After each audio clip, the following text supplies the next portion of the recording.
This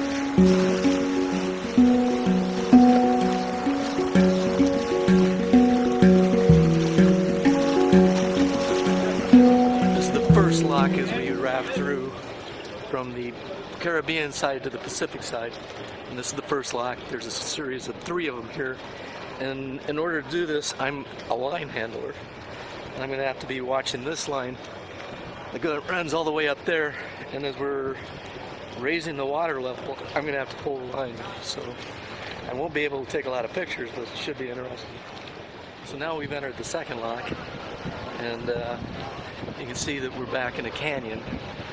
When we actually raise, the water raises the boats up, and you can see the water line. Maybe it's about where the white is.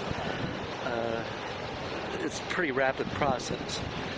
All the water is being fed from the lake via gravity, and it doesn't take much time at all. It's hard for me to do 2 things at once. I'm doing the line handling, and I can't really shoot video at that time. What happens is, as we go up, I got to pull this blue line that's running this way tighter because it becomes shorter as we're going up. And there's a guy on shore once we get to a certain level. He takes the rope off. He feeds me back down a much thinner rope. And then we go into the next lock, and he sort of runs along this on the side of the lock while I'm kind of trying to keep the rope out of the water so it's not pulling him back and making him have a tumble or something. So it's an interesting process. These are the older locks. You can see the rail lines running up. These are the original Panama Canal locks. And it's quite an experience doing this at night. So I've sort of jumped ship off the sky. I'm now a line handler.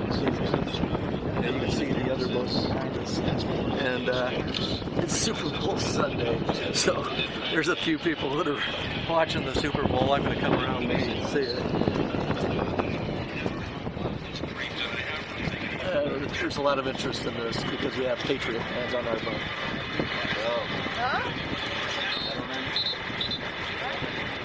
They're on the move. This is what they do. I think it's incredible. Not so much that it's just a big concrete ditch, but the history and the technology that developed and evolved out of building this. It didn't help just the United States, but a ton of people. Concrete engineering, hydraulics, new mechanics, they're still using the same equipment they invented to do this right here.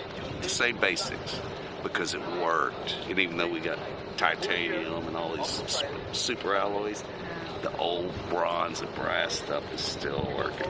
Anyway, it's cool, and we got to do it at night, which I think is an extra added bonus. I've done locks during the daytime. This is way cooler, way cooler. Now this is our 3rd and final lock. It's once we get through here, we're going to be entering the lake. It's didn't explain very well.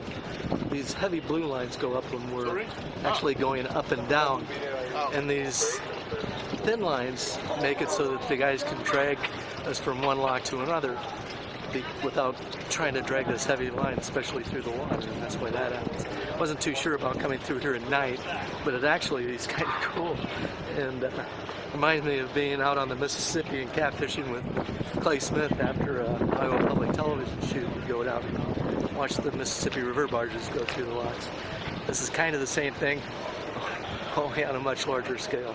In my opinion, this is the key part of the trip.